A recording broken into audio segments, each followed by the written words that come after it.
اچھا کوئی دوست کچھ سوال کرنا چاہیں تو شوق سے اجازت ہے. سوال یہ ہے کہ جمعے کا دن مبارک کیوں ہوتا ہے؟ جمعے کے دن خاص عبادت ہوتی ہے اجتماعی، اور اصل تو عبادت مبارک ہے نا. نہیں، دن تو سارے ایک جیسے ہیں. نہیں میں یہی بتا رہا ہوں آپ کو کہ اصل مبارک جو چیز ہے وہ عبادت ہے خدا کی. تو جس دن زیادہ عبادت ہوگی وہ زیادہ مبارک ہوگا. میرے سننے میں یہ ہے کہ جمعے کو، یعنی کہ دنیا جو بنی ہے، سورج چاند ستارے یہ چیزیں، جمعے والے دن اللہ تعالیٰ نے ان کو حکم دیا تھا تم اپنے کام شروع کرو. نہیں یہ لوگ بات سمجھتے نہیں ہیں. یہ دنیا تو بنی ہے بلینز آف ایئرز میں، اربوں سال میں. جی ہاں. تو اس لیے جمعے کا دن تو نہیں، حکم ملا ان چیزوں کو کہ تم اپنے کام شروع کر دو. نہیں حکم تو پہلے دن سے خدا کا ملا ہوا ہے اور چل رہا ہے، تدریجی انفولڈ ہو رہا ہے اربوں سال سے. اس لیے یہ معنی ہی نہیں ہے، لوگ بات نہیں سمجھتے صحیح. بات یہ ہے کہ جمعہ انسان کے لیے اہمیت رکھتا ہے، کیونکہ جمعے کا مفہوم ہے اکٹھے ہونا ایک جگہ اور خدا کے ذکر کے لیے. اس لیے خدا کا ذکر تو ساتوں دن ہوتا ہے. ساتوں دن ہوتا ہے، لیکن اجتماعی ذکر جمعے والے دن جو ہوتا ہے وہ ان 7 دنوں میں نہیں ہوتا. وہ کسی اور دن کیوں نہیں رکھا گیا؟ جس دن رکھا گیا اسی کا نام جمعہ ہے. نہیں، وہ کسی اور دن کیوں نہیں رکھا گیا؟ صرف اگر جمعہ کسی کیوں اور رکھا دن رکھتے تو آپ کے جیسے آدمی نے کہنا تھا کسی اور دن کیوں نہیں رکھا گیا. جی. پھر کیا کیا جاتا؟ ہفتے کے دن ہوتا تو آپ نے یہی سوال یہاں کرنا تھا کہ ہفتے کے دن کیوں نہیں رکھا گیا. اتوار کو ہوتا تو آپ نے یہی سوال کرنا تھا، نہیں کرنا تھا؟ کرنا تھا. ہاں، پھر میں کیا کرتا ہوں؟ بیٹھ جائیں.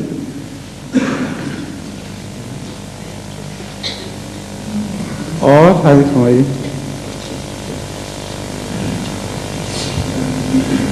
حضور، یہ لاسٹ نائٹ کا آپ کے درس کے میرا خیال ہے میرے جیسے آدمی کے سمجھنے کے لیے have to see the tape. کیا چیز؟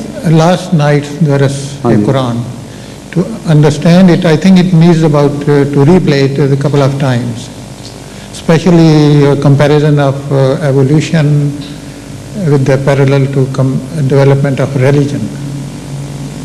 Because the human evolution, according to Darwin's theory or other theories, it has taken very long time to reach this stage of Homo sapiens.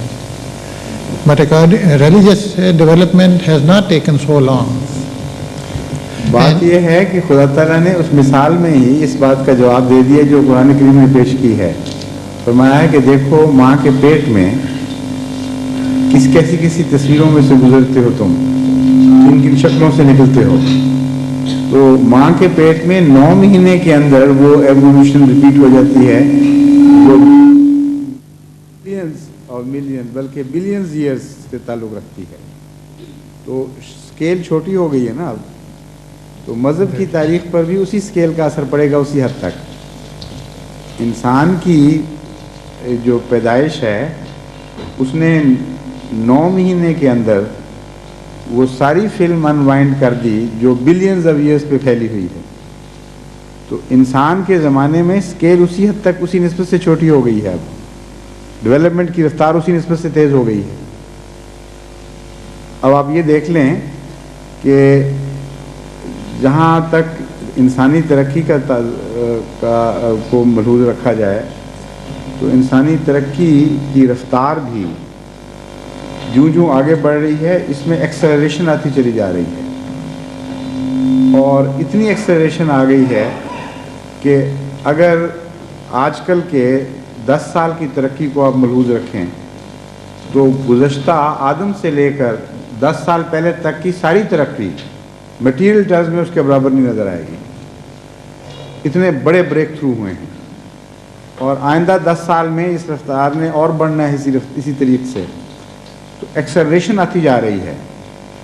اور جہاں تک انسان کا تعلق ہے، انسان اس سارے ایوولوشن کے دور میں جس میں مادی ایوولوشن بھی شامل ہے اور زندگی کی ایوولوشن بھی شامل ہے، اس سب کو اگر اکٹھا ایک چارٹ میں بنایا جائے، اس میں انسان جب سے پیدا ہوا ہے اس سے اب تک کے زمانے کو اس میں شامل کر لیا جائے تو آپ کو پتہ کیا نسبت بنے گی؟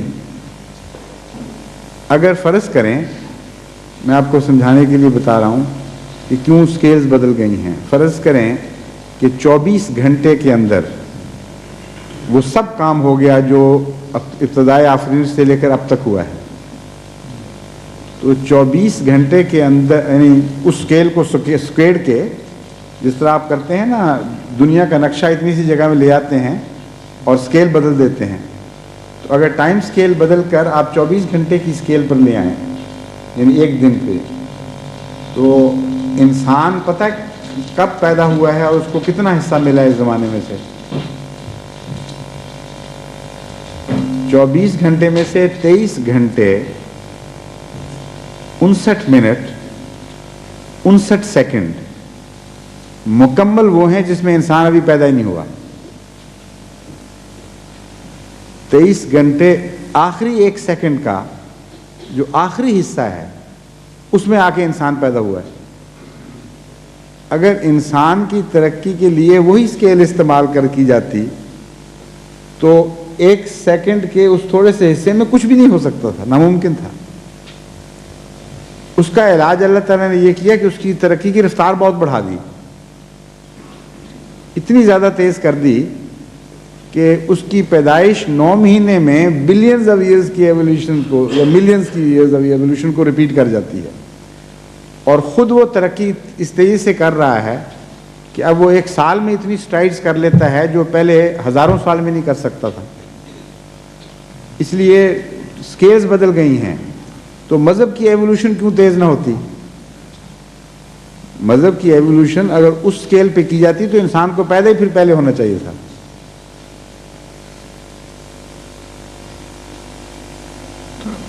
ہاں ہاں مگر اس لحاظ سے جو حضور نے رات کو فرمایا جو پریزنٹ مذہب کی تعلیم ہے، اس میں پریویس زمانے کے جو مذاہب ہیں ان کی تعلیم ریفلیکٹ ہوتی ہے. ٹھیک ہے. اور کسی مذہب کو ہم کیٹاگوریکلی یہ نہیں کہہ سکتے یو آر رانگ. کسی مذہب کی بنیاد کو رانگ نہیں کہہ سکتے. کسی مذہب کی تعلیم کے بعض حصوں کے متعلق ہم یہ کہہ سکتے ہیں کہ وقت میں یہ پیچھے رہی ہوئی تعلیم ہے جب آبسولیٹ ہو چکی ہے. جو رات میں نے درس میں بیان کیا ہے اس کا یہ نتیجہ نکلتا ہے کہ فنڈامنٹلز تمام مذاہب کے بیسیکلی وہی ہیں. جس طرح لائف کا بریک ورک ایک ہی ہے، خواہ انسان ہو خواہ جانور ہو، جہاں تک کسی سٹیج پر بھی ہو اس کا جو بیسک نقشہ ہے زندگی کا جس کو فنڈامنٹل کہتے ہیں وہ ایک ہی ہے. وہ D N A R N A وغیرہ اسی قسم کی جو چیزیں بنی ہوئی ہیں وہ سب میں کامن ہیں، اور سٹائل وہی ہے، ڈیزائن ملتا جلتا ہے. یہ ہیں فنڈامنٹلز. فنڈامنٹلز قرآن کریم فرماتا ہے کہ سارے مذاہب کے ایک ہیں، لیکن اس کے باوجود بندر اور انسان کی شکل میں بڑا فرق ہے. آپ یہ کہیں کہ بندر کا جو کی اناٹمی اور بندر کی جو ڈیزائننگ ہے وہ بہت ملتی جلتی ہے انسان سے، اس لیے کیا فرق پڑتا ہے پھر بندر ہی کیوں نہ بن جائیں ہم؟ یہ معقول سوال ہوگا. مگر اس لیے جو اگلی سطح کی ترقی یافتہ شکل آ چکی ہو تو پچھلی سطح کی چیز آبسولیٹ ہو جاتی ہے فوراً. آپ کا اپنا تو یہ حال ہے کہ اگلا ماڈل موٹر کا آ جائے اگلے سال کا تو you will prefer to have that model, حالانکہ بنیادی طور پر بہت ہی معمولی فرق پڑا ہوتا ہے. اور مذہب میں کے ماڈل میں تو بہت زیادہ چینجز آئے ہوتے ہیں بنسبت اس موٹر کے ماڈل کے، اور وہ آپ کو مفت مل رہا ہے اور آپ لیتے نہیں. یہ مطلب ہے انسان کی بات کر رہا ہوں، آپ کو ڈاکٹر صاحب کی بات نہیں کر رہا. مگر اب بہت سی جو یہ فرینڈلی ٹاکس ہوتی ہیں دوسرے مذاہب کے ساتھ، میں نے کئی دفعہ کیا ہے، وہ پھر فرینڈلی ٹاک میں وہ کہتے ہیں کیا ہمارا مذہب غلط ہے؟ میں بتا چاہ رہا ہوں غلط کہنا ان کو اس طرح ہے، ضروری ہے ان کو آپ یہ سمجھائیں، اور مجھے لگتا ہے کہ بار بار سمجھانا پڑے گا کہ بنیادی طور پر مذہب ایک ہونے کے باوجود دو قسم کے اب فرق ایسے پڑے ہیں جن کی وجہ سے مذہب میں غلطیاں آ گئی ہیں. ایک فرق یہ ہے کہ تعلیم کا ایک حصہ گزشتہ مذاہب کا وقتی تھا.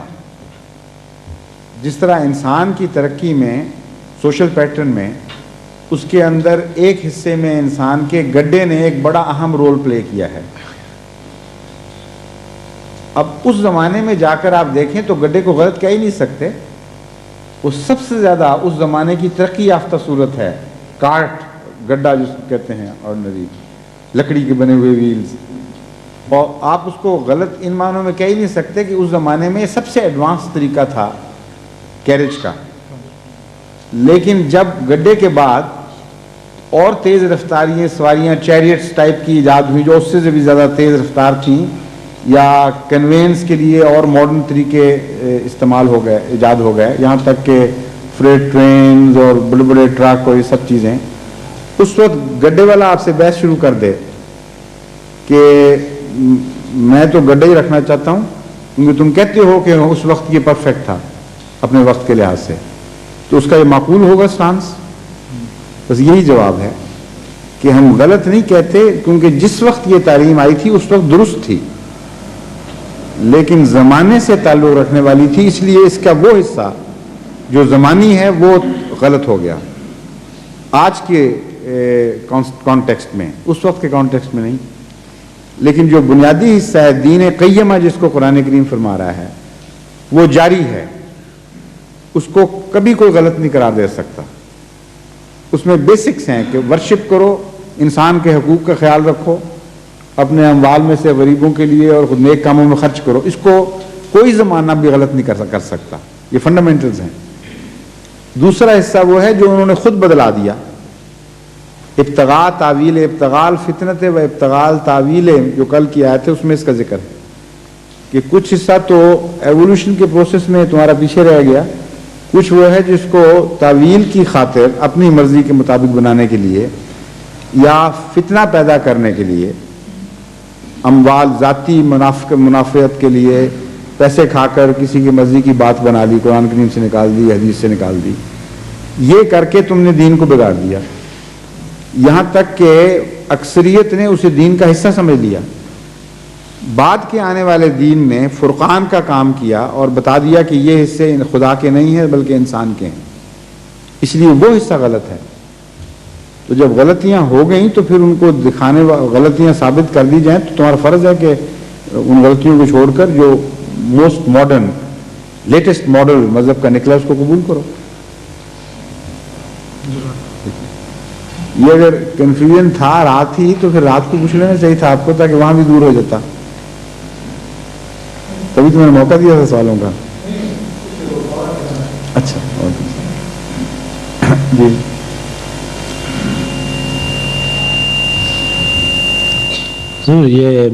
یہ جو آپ کہہ رہے تھے اسی میں کچھ میرے سوال کا ویسے حصہ شامل ہے. اس میں جو ابھی آپ نے بیان کیا نا دوسرے مذاہب کے متعلق, تو سوال یہ ہے کہ جب لوگوں کو تبلیغ کے نقطہ نظر سے بات کرتے ہیں تو جو مسلمان جو ایران سے یا سعودی عربیہ سے یہاں کافی عرصے سے مقیم ہیں, تو وہ اس طرز سے بات کرتے ہیں, کہتے ہیں کہ ہم 5 ارکان جو ہیں اسلام کے اس میں ایمان رکھتے ہیں اور بلیو کرتے ہیں, اور یہ ضرور بحث شروع کرنی ہے آپ لوگوں نے جو کہ جی ہمیں احمدی ہونا چاہیے یا مسیح الاسلام میں ایمان لانا چاہیے, اور پھر اس کے بعد عیسائیوں کے ساتھ تبلیغ کی. آپ یہ بحث کیوں کرتے ہیں ان سے؟ ایسی آپ کو کرنی نہیں چاہیے ایسی بحث. آپ کو یہ بحث کرنی چاہیے کہ رسول کریم صلی اللہ علیہ وآلہ وسلم نے جو فرمایا اس پر عمل کرنا چاہیے کہ نہیں کرنا چاہیے.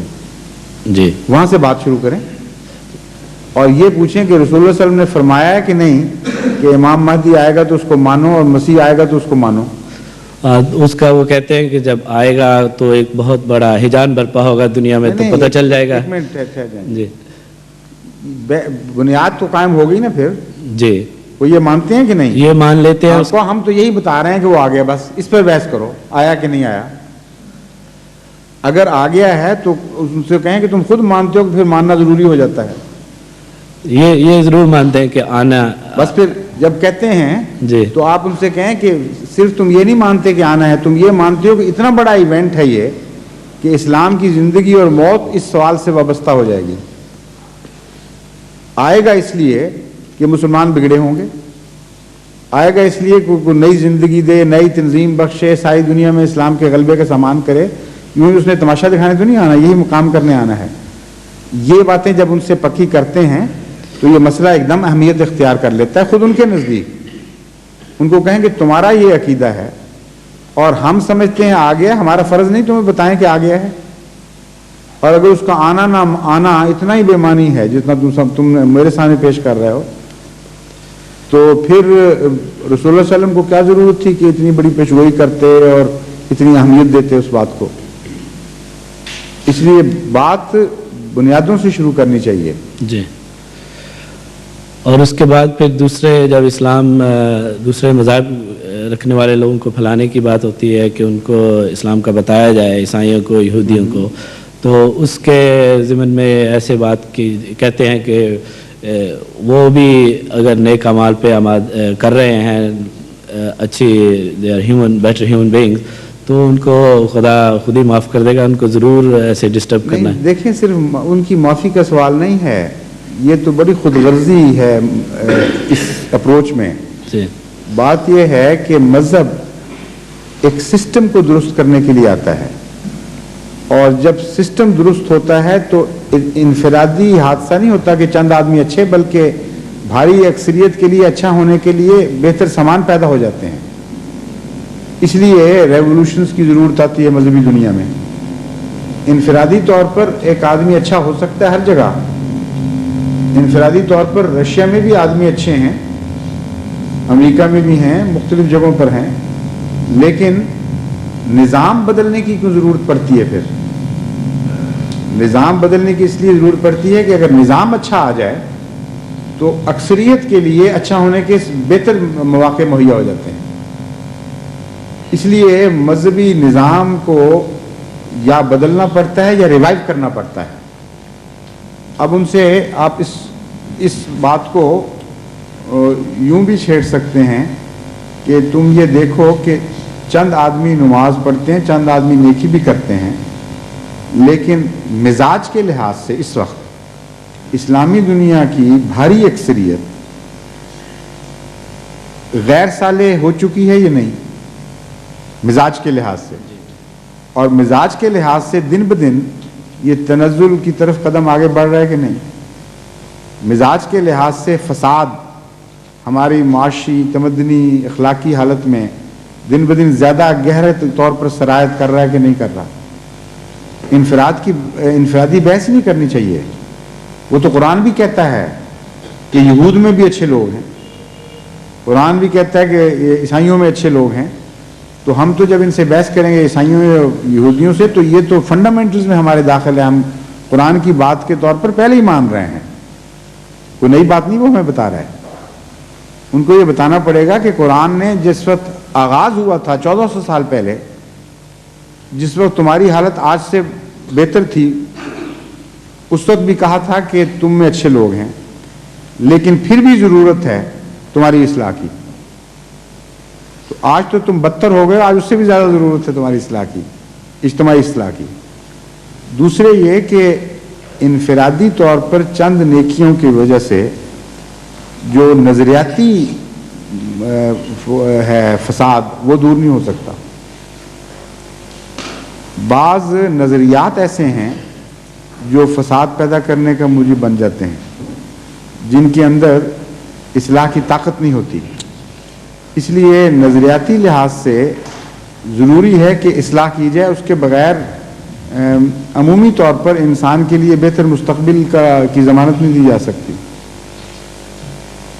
جتنی بھی موجودہ ماڈرن اصلاحی تحریکات چل رہی ہیں وہ نظریات پر چلتی ہیں. پہلے نظریاتی اصلاح کے پہلے کی جاتی ہے, پھر اس کے بعد عمل کے سانچے میں ڈھلتے ہیں وہ نظریات, پھر ایک بہتر اور نئی قوم ابھرتی ہے. یہ تو بڑا وسیع مضمون ہے, اس کو انفرادی سطح پر طے کیا نہیں جا سکتا.